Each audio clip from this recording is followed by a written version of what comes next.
Hello, Hello, Michelle. Hi, how are Steve. you? Great. How are you? Excellent. I'm very excited about what you're putting on here today. I think it's a whole new area and a whole new area of opportunity for startups. And the more I listen to you, Carrie, the more I learn. It's gonna be a lot of fun. Yeah, we're pretty excited. And Steve and Jamie have a whole wealth of information to share. Oh, there's Jamie. I'm just going to add him up on the stage here. Fantastic. So we have a lot of members from Startup Club already starting to join. Thank you so much for joining. This is going to be the first of a monthly series led by Carrie, who you see up here on the top corner, Carrie Purcell. And she is amazing. She runs a very successful incubator that she can tell you more about that is all founded on metaverse and AR technology, specifically in the education realm. So, Carrie, I think without further ado, I'm going to hand the mic back over to you to tell us a little bit about yourself and your guests and get us started. Thank you so much. Thanks so much, Michelle. And hi, everyone. Welcome to our monthly segment that we're calling MetaVersed. This is a monthly conversation where we're going to talk about everything to do with virtual worlds and experiences, XR, Web3, the multiverse, and I'm sure much more. As mentioned, I'm your host, Carrie Purcell. I'm here with the Startup Club team and my expert panel today to dig into what is the metaverse and is it here yet? So I first became interested in immersive experiences and creating virtual environments when working in research and innovation in emerging technologies. And it enabled me to co found a company where we build virtual worlds and we created a metaverse for education. And I now also lead digital and games at Relish Studios. So, this is an area I spend a lot of time exploring, researching, thinking about, and when I get the chance, talking about. And today we're going to have a great conversation with all of you and our panel. On our panel, I have with me Dr. Jamie Doran. Jamie is the Executive Director of Research, Innovation, and Entrepreneurship at Georgian College, which is a place that has been on the forefront of successfully applying immersive experiences to education. And I'm sure we'll hear more about that. And Steve Grubbs, who is founder and CEO of Victory XR, a company building metaversities and virtual environments with support from Meta. So, Steve, Jamie, welcome to the show and thanks for joining us. Thank you, Carrie. Happy to be here. Yeah, we're thrilled to have you. And I gave a brief introduction, but let's start with some introductions from yourselves. So, Steve, I'd love to hear a little bit more about you, how you got into this space, and please share a little bit about your companies as well. Sure. So I am the co-founder and CEO of Victory XR. I have started other companies, and I was ready to try something a little bit more interesting. And so, formerly, I was in the Iowa legislature and chair of the education committee, and I wrote the state's first technology bill. So it's something that's been important to me for a long time. I founded this in 2016 with a couple of others, and it's been pushing a boulder up the hill. But today, what we're mostly known for are building digital twin replicas of actual universities, and then the professors and the students meet in that space to attend class. And a lot of people ask, well, why? What is the point of that? And if here's the really the long term and the short term view. Remote learning is growing, online learning is growing, and on campus enrollment is declining. And we expect that this decentralization will continue for some time to come. If that's the case, is it that the future of education is limited to Zoom or whatever 2D webinar format is used? That's somewhat depressing. And so what we wanted to do was to create an environment where students can come in together, socialize, interact, can break into small groups and work on chemistry experiments, can stand on the Great Wall of China and learn about the history and the reasons that it exists, and essentially recreate the experience that we've all had as humans learning together, but do it in a metaverse world where you can join remotely. So that's the crux of what we're doing, and we use a couple of different platforms, but so far it's been very well received because universities know they have to do something better for their remote students. Yeah, that's very, very cool. Thank you for that. I know we'll dig in more, and it's an area that I love talking about.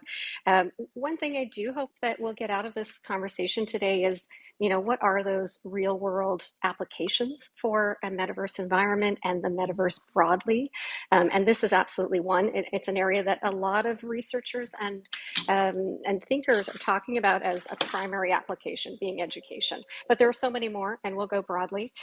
Jamie, over to you. So, a little bit about your background and also how did you get involved with this metaverse space? Jamie, make sure you unmute yourself. It's on the bottom right hand side of the screen, the little mic.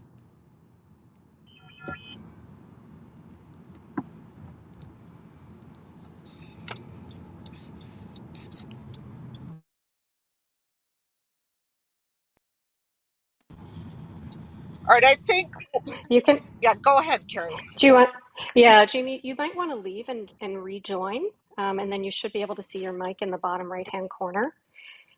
One area that I know Jamie can speak to and Steve is the interesting, Steve talked about like when we go virtual, the idea of kind of a 2D room where we have a one-way talk is not particularly engaging to people. It lacks a lot of community building, motivation, engagement, and we start to be able to build those out in 3D worlds. But another element that I'd love Jamie to talk about, and I know Steve will too, is what virtual reality allows us to do that we wouldn't otherwise have access to or be able to do, and particularly for both of them in an educational environment, which Steve started to touch on in terms of what you can do with chemistry or geography, right? Being able to actually be places.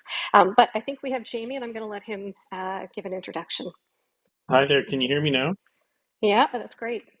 Okay, perfect. There's always technical difficulties with these sorts of things. So, especially my first time in Clubhouse. But let me tell you about myself a little bit. So, I am the Executive Director of Research, Innovation, Entrepreneurship at Georgian College. We're a Canadian college in the province of Ontario. We're sort of right at the edge of cottage country, so it puts us in a really neat spot. We're just north of Toronto. We have about 15,000 full-time students in 7 campuses, and our programs range from, arts and jewelry making all the way to nursing and engineering, and we have several post-grad programs, including in AI and big data. So it's kind of like I think of our college as being on the edge, right? We're on the edge of cottage country, but we're also on the edge of exploring different technologies. So we have really embraced this idea of XR technology. I think everybody knows extended reality technology on here, and we've done a number of pilots in various programs. So we've got probably 15 or 16 programs that are using VR in some way in their program right now. We've got about, I think we're approaching close to 350 headsets that have been deployed out to mostly students, but some faculty and staff as well. And then we've launched a virtual campus, which we can talk about a little bit later. And it's not an immersive campus in most ways, but it's been very useful. And then my background, I guess, is I've been in education for a really long time. I was actually a high school teacher many, many, many years ago and had the opportunity to teach in everything from kindergarten to grade 13, back when grade 13 was around. So I've been kind of following education for a really long time. So once I got to Georgia and realized that there's a lot of work going on in XR, I thought this is the future, because I always thought about, the best education would be pretty much self-guided, where your interests would, draw you through a curriculum of sorts, and you could learn as you go. And I kind of think this immersive world is the way to do it. So it's kind of like a combination of AI and XR and virtual reality. So then in the future, students can kind of choose your own adventure through education and learn everything from language to math to science and such. So I won't go too far into that, but that's the area that really excites me and why I got involved in trying to help Georgian build a really big program around XR and VR experiences. Very cool. That's awesome. Thank you. So I want to start before taking questions, and I know we already have an active chat happening. I want to start by just broadly talking about, the idea that the metaverse or metaverses or multiverses as a term have become a buzzword, like almost a household word since Facebook rebranded as Meta. But a lot of people still don't know what the metaverse is. And many who do or who think they do debate the definition. So let's really start with the basics. Jamie, Steve, whoever wants to start, what is the metaverse? Well, I can start. Essentially, first of all, there are a lot of people get very uptight about how the metaverse is defined, and I just think that we don't have to be that uptight about it. We can just sort of let things advance as they advance. But a lot of people suggest that the metaverse will not be a true metaverse until everybody that's in an immersive world is connected and can move seamlessly from one world to another world, and then we are all there. And essentially, sort of taking a step back, the metaverse is this place where we have presence, whether it's a 2D presence or a 3D presence, where we can move about and interact with others. And it's persistent, meaning, I'm going to try to avoid too much jargon, but it's persistent in a sense that you put on a headset or you open up your computer or your device or your AR glasses, and it's there. You don't have to turn it on. You don't have to launch it, anything like that. Much like the internet is persistent. Well, this world will be persistent, and it's interactive and it's live. So the crux of the debate is whether you can have a true metaverse while it's disparate. So, for example, you have alt space and you have Horizon and you have Engage and you have all these other worlds that are in one way or another the start of the metaverse. What I like to say is that there was a time on Earth when people lived on different continents, and nobody knew that those other people existed, but the world existed. And today, the various platforms that are out there are like their own continent. You can't move from Horizon to alt space, and then from alt space to VR chat or any of those others.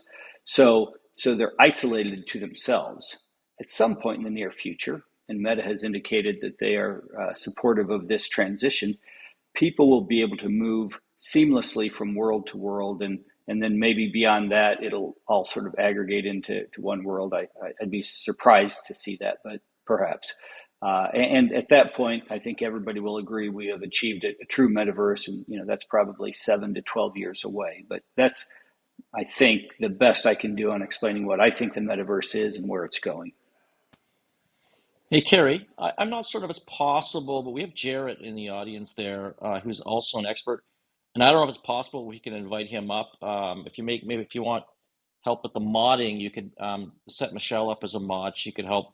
But it'd be great, Jarrett. I know you're in the audience there, and we've done shows with you with Jarrett before, and he's really got a good perspective on that as well. If possible, if you'll come on Yeah. stage. Okay, excellent. I've sent him an invite. I've made Michelle a moderator as well, so hopefully we can get that sorted. I thank you, Steve, for that description. That I have thoughts, I have input, but I'm going to hand it over to Jamie first, and if we can get Jared on stage, I'd love his thoughts on it too. So, Jamie, what is the metaverse? That's great. Well, I think Steve put it eloquently. Like I agree 100% with everything that he said. And but one thing I do think is important is, when people define things like the metaverse, or even in the early days of the internet, when you define them, what it does is help engineers and innovators think around, that concept and develop technologies there. So, I've been in innovation a long time, and sometimes when you put parameters around fancy ideas, it actually helps designers develop what's required. So, if we are thinking about having a metaverse in the future where I can move from world to world, there's a lot of innovation background there that would make that possible. And so that's why I think the kind of definitions are important for right now, because it helps frame this whole concept of what the metaverse is Yeah, that's great. or could. Jared, do you have thoughts on that you want to add? Yeah, no, they summed it up pretty well. But yeah, I just look at it as a way for corporations and individuals just to accelerate globalization and the way that we saw Web 2.0 accelerate globalization, where you can, have more ownership over your IP through NFTs, whether it's your clothing, whether it's NFT real estate, these meta mansions. I'm seeing all sorts of um, use cases, and I think really for those in the audience just feel special to be in a space with people like Steve and Jamie and Carrie, Colin, Michelle, etc., because we are that 1-2% that are really brainstorming about how can we take real world use cases and turn them into value in the metaverse. And really, if you have like an advertising business in the real world, you can turn that into like billboards in the metaverse in high traffic areas,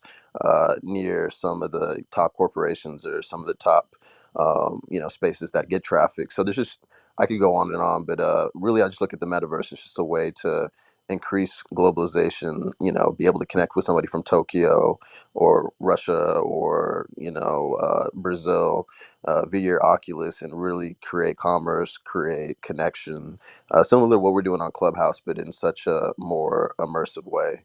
So yeah, I really just came up to support. I'll be listening more than talking. But Colin, thanks for the shout out, and I'm looking forward to hearing from Steve and Jamie.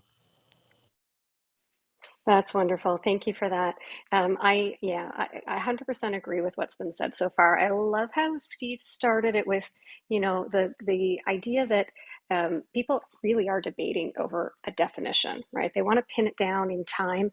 But to Steve's point, we're probably quite a while away, a decade, a little bit more away from actualizing what that really truly immersive and completely connected and completely globalized version of the metaverse is, for a lot of reasons, right? So there are technical limitations, there are these other sort of security considerations, political considerations, and so on. But let's go, if I can dig into it slightly more, I want to ask your opinion on, because this is a question that comes up when we talk about what is the metaverse, what does it actually mean? How does VR, how does gaming in front of a computer fit in with VR in a headset, fit in with the idea of augmented reality in the real world, maybe using, or the physical world, maybe using, glasses. So is the metaverse here yet? Like, we have people here saying that we work in the metaverse space and we have real world applications, but also it might be 12 years out. So what do you think about that? I argue that in the broad sense, the metaverse is here today. And that's a very liberal definition of metaverse, and I admit that. But I think instead of, some people say, oh, let's just call it Web 3.0. And we could certainly do that. But because we all understand that semantics are semantics, I think that we should embrace what the world wants to embrace, which is a metaverse. We know that we're going to work toward a more universal metaverse over time.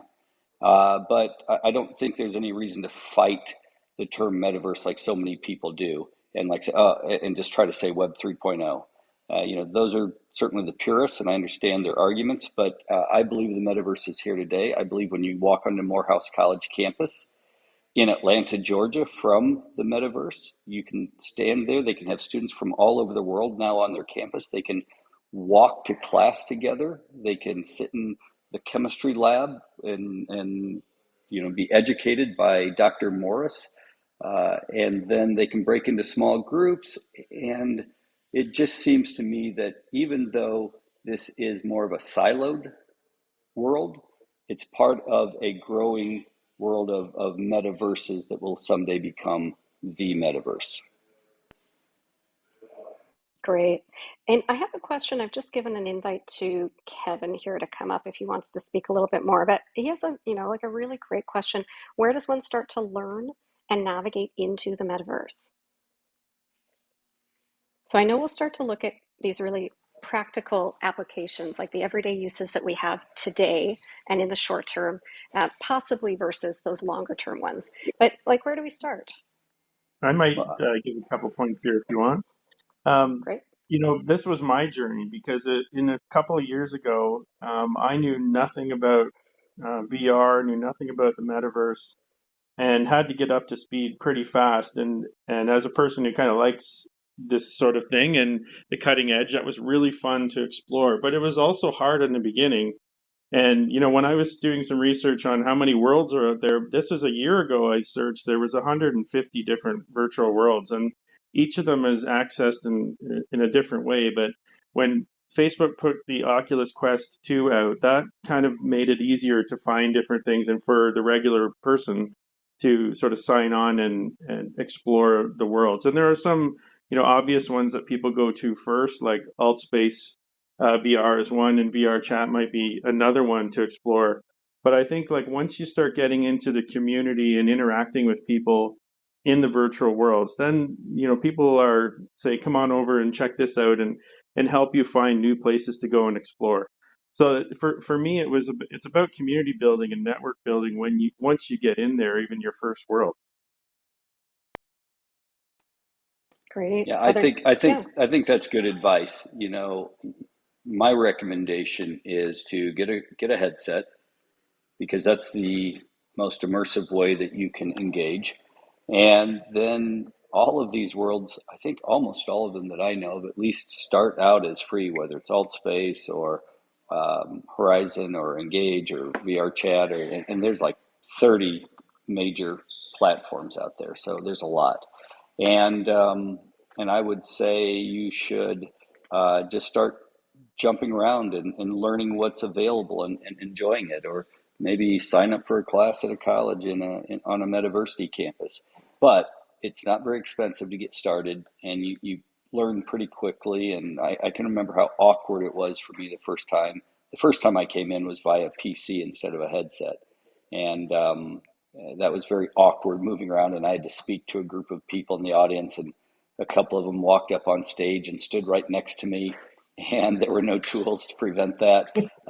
It was disconcerting. It was difficult for me to keep speaking, but over time, I've learned to become very comfortable in these worlds. Yeah, I'm going to touch on a couple of points and then open it for some more questions here. So we think about broadly about the metaverse fitting into different areas. So work, social, education, play, maybe some others, but those are pretty broad categories. And as Steve said, a full immersive environment with a headset is a really special experience, but it can be disorienting. And it can have time limitations on it in terms of people feeling motion sickness, or I think we call it cyber sickness. So there are other ways to access it as well. I mean, you can build up your endurance, absolutely. You can get more comfortable. And as people and companies like Steve's and like my background learn how to design the spaces the most effective way, you start to realize that a stage, you really don't want people jumping up on a stage with you. When avatars come too close to you, it feels like they're invading your personal space. Even though you're an avatar, it really has such a genuine emotional connection to the way that we interact in the physical world, that you feel those same emotions and experiences in a virtual space. And that's part of the power that's really cool behind it. But I want to speak to things that are really relevant to our audience. And we have a lot of entrepreneurs and startups listening. Colin has an awesome question, and he's on the stage. So he had asked, he's curious what kind of startups entrepreneurs could launch today to make money. There are so many, but having said that, I would also say you have to be prepared to make it through the early days. And so, we launched ours in 2016. We raised $1 million in angel funding that carried us for 6 years until finally this year, when we have I can't speak publicly about it yet, but have secured some VC funding. And the bottom line is, if you can't figure out a way to bootstrap it for a period of time, then make sure you've got a good investor behind you from the beginning, because when you talk to venture capital or others, they're going to want to know that you've got some traction. They're going to want to know that you've got a fairly sizable space to grow into, and that you're nimble enough and agile enough to succeed in those spaces. So some ideas out there. The first thing, the biggest mistake people make are use cases. You have to find practical use cases that make sense, that are better to do it in an immersive environment than to do it over Zoom, right? Because Zoom is easy, there's less friction to get into Zoom, it's inexpensive, it's free, or whatever other tool, like Google Meets or Microsoft Teams or whatever the case might be. So it has to be a good use case. For us, education has turned out to be a great use case, because college students really don't like taking chemistry class over Zoom.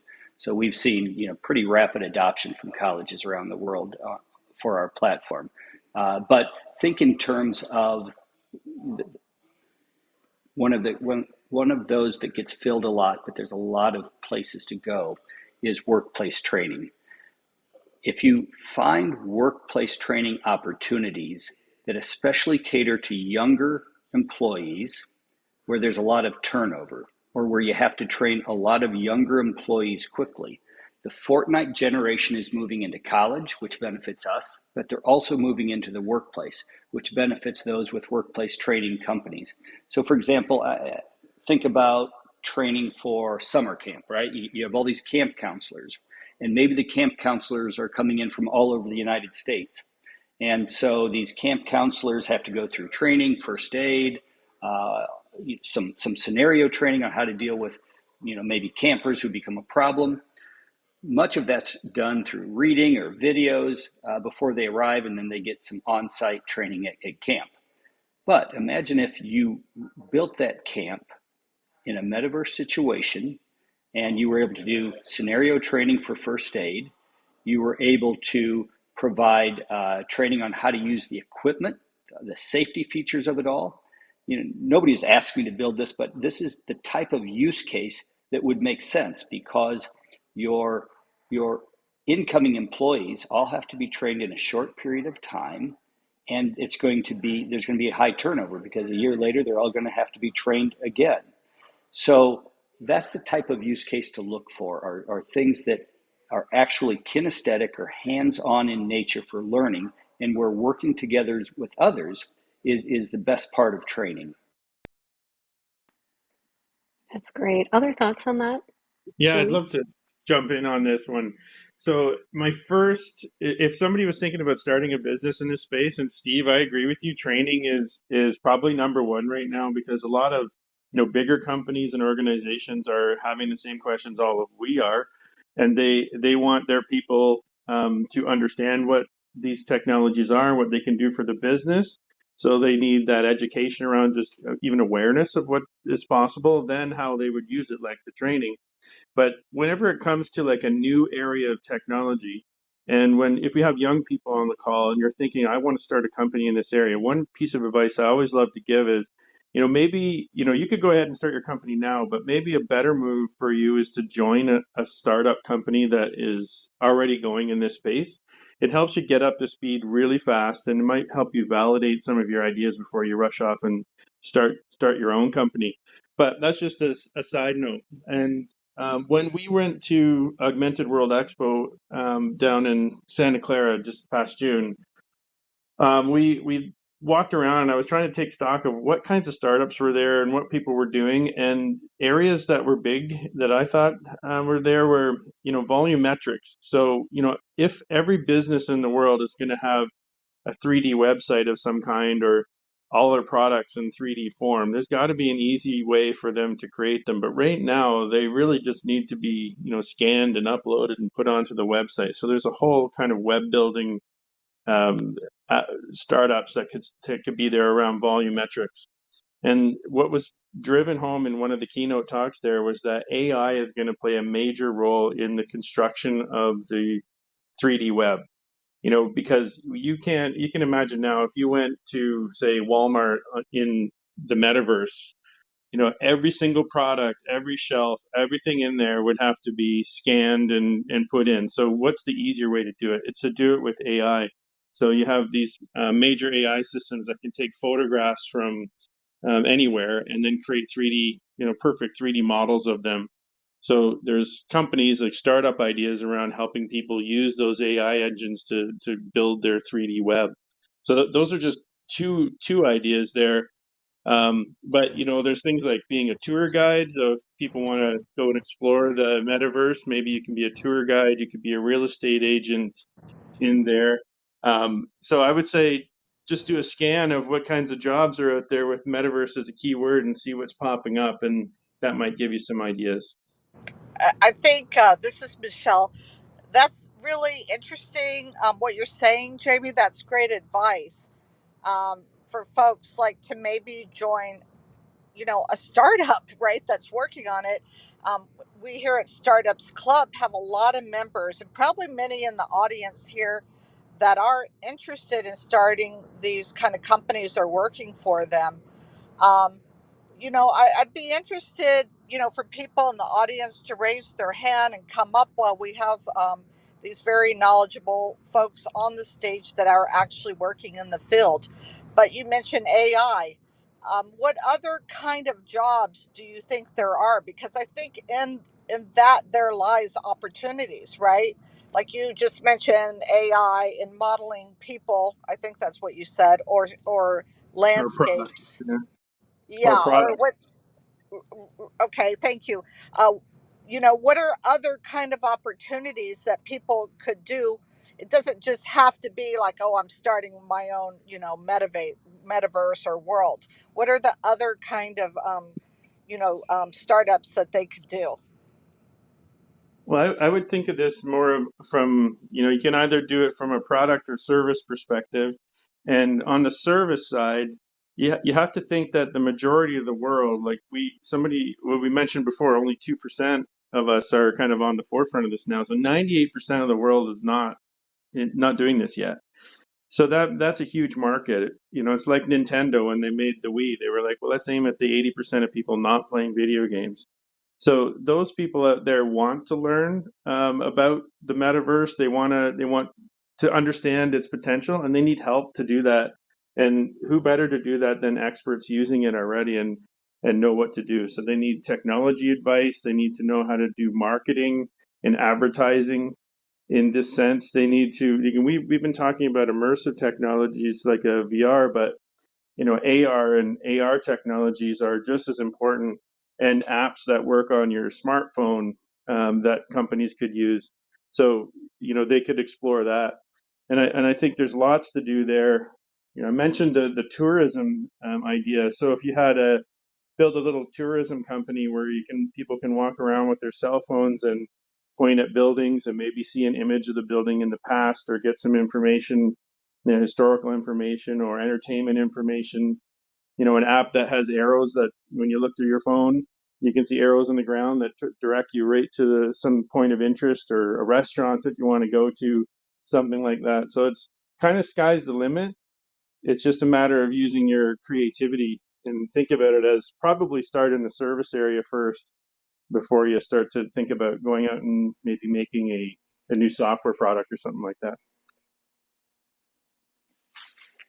That's great. I see we have a few people joining us on stage. So as mentioned, please raise your hand, keep putting questions in the chat and join us for the conversation.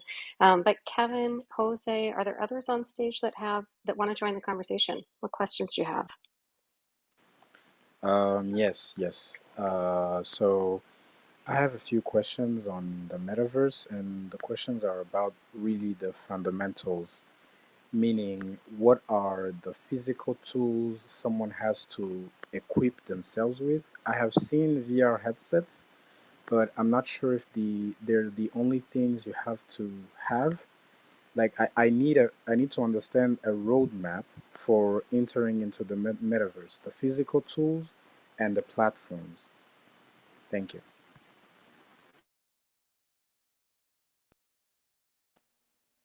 That's great. Who wants to take that one?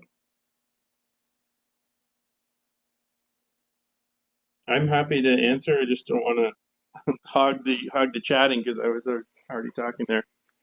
No, that's great. Go But ahead, Jamie.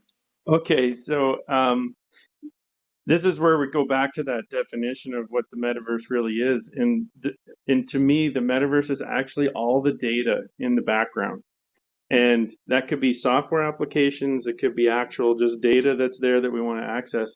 So we can access that with a variety of different tools. So, and the easiest way is probably your smartphone.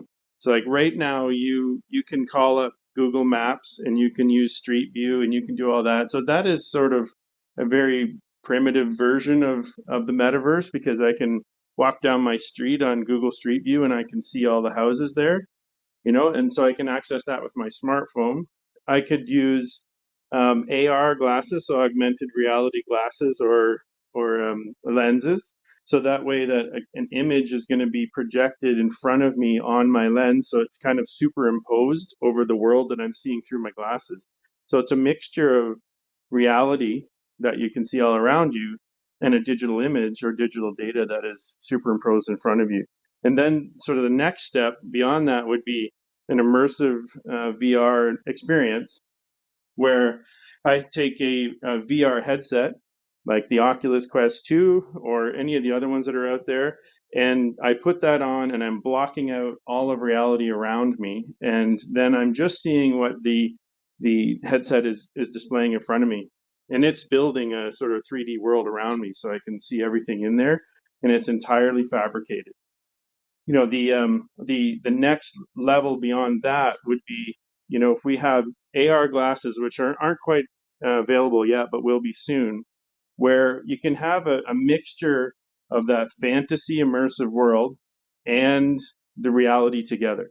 So an example of that might be, if I had a headset on or glasses on, I'm walking down the street looking at the buildings around me, and it looks normal. And then I can sort of switch into a half reality sort of sense, and I can maybe replace all the buildings to make them look different.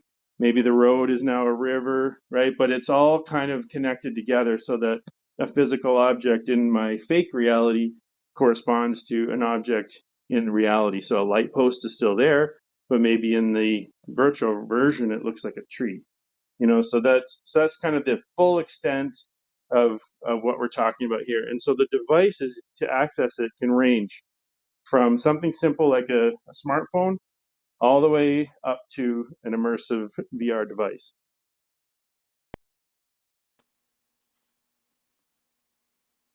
Excellent. Jose, did you, Kevin, Jose, Yasin, Yeah, I was whoever wants going to to. jump in? Thank you. Yeah.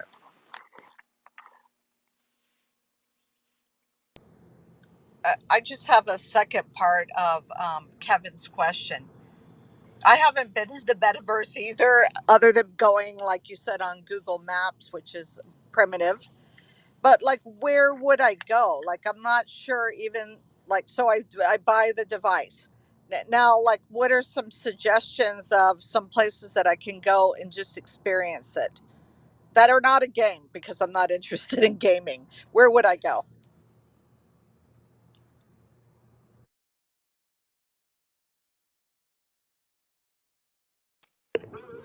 Who wants to take this one? Jamie? Go ahead, Steve. Go ahead, Steve. Where would you go? I know, Michelle, if they had a virtual Napa, you'd be there checking out all the wines. Absolutely. That would be phenomenal. So many. Yeah. So a few things I would say, and then feel free to add to this, is thinking about how you want to use it. So I mentioned earlier the idea that there are environments created to uh, encourage remote work in a more immersive way. There are environments that are very much focused on social activities. There are, as we've talked about already, environments focused on education and different virtual experiences and augmented experiences. And then there's play. Michelle's not interested in play. That's cool, but I think it's kind of isolating. How do you want to think about using it to start with? Uh, and coming from that educational background where we want to reach a broad audience globally but accessibly, meaning we also want to consider what hardware is available to people and what bandwidth is available. You want to think about what equipment you have. So absolutely, it's super fun to go and use a headset. So to go to there are these really cool kind of immersive gaming VR experiences where you can go and play games with your friends, and you can use their headsets. You can, go to places like Georgian College and access their headsets. You could purchase your own if that's available to you. But if it's not, start in front of your computer and start in front of your phone. So looking at one of those areas that you're most interested in, there are going to be metaverse type experiences, immersive virtual experiences that you can access directly from your computer and directly from your phone, where you're going to set up a profile, you're going to set up an avatar. You're usually going to have a fair amount of ability to customize it to either a very realistic version of who you are and what you look like, or the way that you would like to represent yourself. And sometimes your use case will dictate that as well. In work and in education, we're often trying to represent ourselves. In social, in play, sometimes we're looking at an alternate reality, right? Where we look at who we want to be, who we feel we are inside, and that's how we want to depict ourselves. And from there, you're going to kind of narrow down, like, this is the area I'm interested in exploring. This is the hardware I have available to me, and you're going to start to narrow down what makes sense to try just as a taster. Any other thoughts on that? Carrie, you made me laugh when you were talking there because when you said like who you are inside and you're building your avatar, it reminded me of when I first got my Quest 2 headset and turned it on, right? I didn't know what I was doing other than I turned it on. When you look inside, you're in this room and it's a really lovely room, right? And then you can call up the apps, but it first makes you make an avatar of yourself. And I had no idea what I was doing there. So I just made like the craziest avatar I could think of. It looked like kind of like a fluorescent space pirate. And and then I went on and about a year later I tried so many different apps and been in lots of different worlds, tried as much as possible. And then at some point I had to do an upgrade to my profile. So then I clicked on the profile and realized that I had made this really crazy avatar that I had completely forgotten about, but that was me for a year. And so I thought that was hilarious. Just this weird expression of myself that was created on day one that I completely forgot about. Yeah, that's awesome. And that, a lot of the environments will have like a randomizer. So it'll just make you something, and then it's on you to go and spend some time to play around with it. So I've seen that before, Jamie. I've seen people do It's a good thing I didn't show up to a meeting relatively. looking like that, I think. Yeah, that's what I was going to say. I've seen people do relatively formal presentations, keynotes, without ever changing their avatar, and I'll just say they weren't particularly professional. That's funny. So we have some other people up here that haven't had a chance to talk. Yasin and Jose, did you have some questions? You've both been up here for a little while. I just wanted to thank everybody for inviting me up to this room, and great room, great information, especially within the worlds that are coming to play now. Uh, I've been using Ray-Ban realities. I don't know if anybody's ever heard of those. They're really great AR glasses that are part of the Meta. Um, it's really neat when you go to a restaurant, you look at the barcode. If the barcode is an integrated a true QR code, it will display on your lens. If it's not a true QR code, it will merge it to your phone. But it's pretty neat if you want to have that AR experience. You can use your Ray-Ban reality glasses connected to your Meta, and you literally could go to restaurants and bars and wherever there's a QR code, and wherever they are displayed within the Google Maps and all these, you will have directions. Commercialized pop-ups will come up. You could turn those off if you don't want them to pop up. But it's really neat. Has anybody had that experience yet? I haven't, but I've never heard this. And I love that it's so simple and it's something that's so practical. So I kind of want to Mhm. try it. Thank you. Yes, I got mine prescribed with prescription, and mine has the where it tints up when I'm out in the sun. Very comfortable glasses, made by Ray-Ban. and they put the actual um, AR integration into it, where it merges directly to your Meta account, and it gives you the opportunity to look at it's another way of looking at social media, kind of in a way where social media, using the QR codes and global positioning, allows the AR to work. It's not fully perfected yet, but as I've been using them for about almost a year, and believe it or not, they're really inexpensive still. They're still around $200 if you get them prescribed. Obviously, they're more expensive, but it's nothing but another $180. And that way you can have your own prescription, and they will send them out to you. Ray-Ban will, with the prescription, with the integration, and with the AR integration that you can integrate easily with your Meta and be able to enjoy the AR world everywhere you go. Like if you go to Hollywood, if you go to Venice Beach, I mean, it is packed with information. It's so neat. Specific museums have it. It's really neat how they try to integrate this out here in Cali. But yeah, Ray-Ban Reality, try them out. They're inexpensive. And like I said, you can get them prescribed. That's very, very cool. I know a lot of people who have been waiting for smart glasses, for AR glasses, and they haven't quite found what they're looking for. It sounds like that's pretty advanced technology. That's a very cool experience. Yeah, Ray-Ban released these 2 years ago. It took me some time to kind of get into it and kind of say, is it worth the $200? Should I invest myself into some Oculus or something like that? That I do have the Acer VR goggles. Really great, inexpensive, especially if you want to try the VR goggles. You can buy an Acer ACER unit. Buy the first version of it that's wired.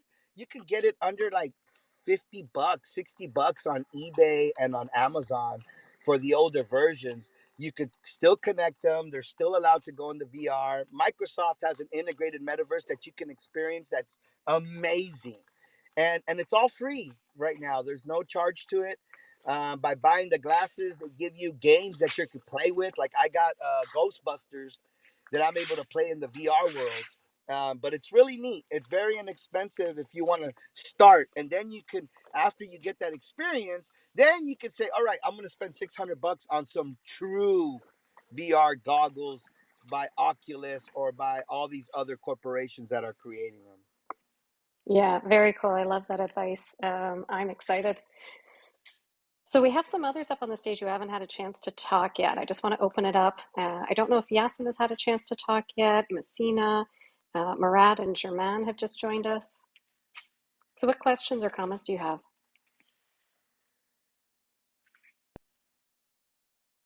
Hi, everyone. Can you hear me? We can. Hi, Carrie. Uh, well, I just wanted to share what my experience is right now. I am setting up a conference room for 12 people in a metaverse, right? I like to teach, but I like to experience a new environment.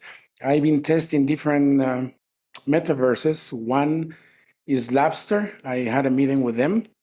Labster is a very interesting, very powerful metaverse. I shared that in the chat. I am not selling anyone. I just want to make sure that I make that clear. I'm not promoting any metaverse. I'm just sharing what I am testing. Labster is a great environment, but they want to target universities, institutes, companies that are focused on training people, right? On science. That's Lobster. Another one that I've been trying is VidEvents. I'm not sure if I'm pronouncing it right, but VidEvents actually allows you to have multiple environments. Like a conference room, a business fair, a huge conferences, for a lot of different companies, universities that are flocking there, to to expose, their products and services. Accenture is doing it. It's amazing. I just want to give you an advice because I think most of us are consultants, trainers, coaches, and the metaverse is really opening new opportunities to create these environments to offer a different experience, to your followers, to your students, and but what I find is that if you have inflated expectations that you're gonna get, let's say 200, 300 people in a huge conference hall, I think you have to just come down and actually open a small conference room for 12 people, and if you want to monetize, you can do so, but bring it to a level that you can actually manage. You can actually sell, let's say, a training program for 12 people for a month or two or three, but don't get into in this expectation that a lot of people have. Say, well, if I can sell this to companies and then I can set up their booths, their stands in a huge conference center, you are really opening a Pandora box, because who's going to help you to actually customize, their stands for these clients? You have to have a huge, not a huge, but I would say a good designing team. So I think a lot of people are jumping into that wagon. Myself, I have to say, I was thinking about doing that. No, the best part for us to teach in the metaverse is just to handle a small conference room and give the experience, a different experience to our students. I think they're gonna love it. It's amazing. Look for metaverses that allow you to do just that first. And if you want to grow your business and scale it up, you can do so, because there are conference rooms, there are theaters, bigger spaces, right? But begin just with with a small conference room, 12 people. Sell your tickets for your training programs. Give a different experience to the subscribers that you attract. Based on the resonance that they have with what you have to teach. But that's the way. I wouldn't wait, really, because it's coming. These metaverses are popping up everywhere, and you have to start doing some benchmarking. I would suggest you do so. Be curious. Don't be afraid. You're going to enjoy it. Thank you for letting me share, Carrie. That's wonderful. Thank you for that. And I think we have time for maybe one or two more questions. We're getting close to the hour, but thoughts or questions on that? And I love, by the way, the really like the real world experience and the really practical way of setting yourself up for success that you just shared. Hi, everyone. This is Dr. Messina Morris. I'm director of Morehouse in the Metaverse, our Metaversity campus. And I am here with Steve Grubbs, my educational partner and friend, who is the CEO of Victory XR. So, Carrie, sorry I got cut off and I could not get back on no matter what I did. Dr. Morris and I have been at a retreat this week working with some corporate partners on our Metaversity plan. So I'm back and just apologies that I dropped off. Oh, that's wonderful. Thanks for coming back on. Sorry I didn't defer to you. I just didn't see you. Good. I think we have time for one or two more questions or comments, experiences that people have had. To give you a sense of where we're going with this, this is a really general conversation that we're having today. Next month, we're going to focus on still a broad general conversation, but the idea will be the multiverse and multiverses. So looking at that connectivity between all of these different modes that we might call the metaverse or immersive experiences. And then we're going to have opportunities throughout the fall to talk about real estate in the metaverse, to talk about NFTs, to talk about the edgeverse, and a whole bunch of other topics like that. So if those areas are particularly interesting to you, feel free to join all of these. We want to hear from you. We want to share with you. But we're also going to get kind of specific as we go. The hope during all of them is that we are still really understanding, like, why does this matter? Like, how does it apply to us? Why are we talking about it? And a big part of that is Like, what are the use cases, right? Why would I try to use it? Michelle hasn't done it yet. She's interested, but like, what's going to convert her? Like, why should she try? Any thoughts on that before we close? I might jump in there if I could, because one of the areas at our college that got started in the metaverse first might surprise you. It was our Indigenous Studies group. And Indigenous Studies, like we have Indigenous population around our colleges that's quite sizable. But what the leaders and elders for the Indigenous communities realized was that building a virtual world where Indigenous students could go in and interact with one another, no matter where they were, because they're spread out across our region, which is quite large. They could go to a common place that was theirs, and it had cultural features that they could interact with. And then they can also learn the language in the space. So it was a way of preserving culture, learning the language, meeting others that they may never meet because they're too far away. And that has grown. So they started it off with Indigenous language in the home, and then they built another one that's Indigenous language in the community, and now they've built another one that's Indigenous languages in the natural environment. And those are connected together. So they're kind of building their own little metaverse. But the goal there is to connect that outwards into the world so that other Indigenous communities and others that who maybe aren't Indigenous can interact in those spaces and learn about the culture and build those bridges that we're trying to build. So that as a use case is fairly unique, but that's the one that started first at our college. And I think there's a lesson in that. That's very cool. Steve, did you want to add anything? Yes, and I'm speaking to you as Musina, Dr. Morris. So, in thinking about getting started and why one should get started, the bottom line is the world is going to change very fast. Decentralization is real, it's taking hold, and the concentration of people in large urban cities, I think over the next 25 years will decline, and mid-sized cities, not just in the United States but around the world, will grow. And that's because people will have the option to live where they want to live, not just where a job or an educational opportunity was. So if that is the world of our future, then those of us that are listening now must be the ones, along with a lot of other good people around the world, to build this future. It needs to happen now. It needs to start now, and people will embrace it. It'll be the early adopters, and then the regular adopters and the laggards. But ultimately, just like the internet, people will come around to it. My parents thought. Oh, we lost you there, Steve. Sorry. Might just be muted. There. Yep. So that's the reason why, because ultimately it's going to happen. We're the ones who must build it, and we're the ones who know the future. Yeah, I love that. That's to me, that's inspiring. I know there's been this growing FOMO, this fear of missing out on what this is and why it's happening, and I absolutely love that. I know we're coming up to time, so I just want to say a couple of thank yous, particularly to Jamie, Steve, Colin, Michelle, everybody who's joining both on stage and in the audience for your questions today. So this was our first segment of the Metaverse.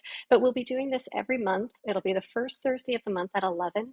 We record on Clubhouse, and then we use the replay to post it as a podcast, which you'll find anywhere that you can find podcasts, as well as on startup.club. Some little hints for what's coming. So next month, we have a guest speaker from Meta. We have the author of The Metaverse, A Professional Guide. And we have a gaming enthusiast who has, in the past, planned his vacations around capturing obscure continent-specific Pokemon.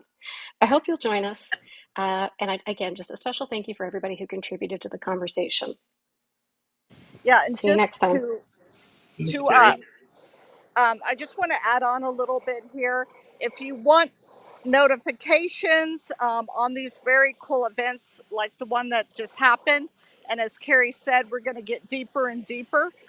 Just please go to www.startup.club and sign up for the email list. And additionally, you can look at the transcripts as well as a blog post that will get posted in a couple of days. So thank you, Carrie and team and everyone for being the members for being part of today's first session. And hope you have a wonderful day. And thank you again from the Startup.Club Network. Thank you so much. Awesome. Thank you. Can't wait to talk about this more. Thank you.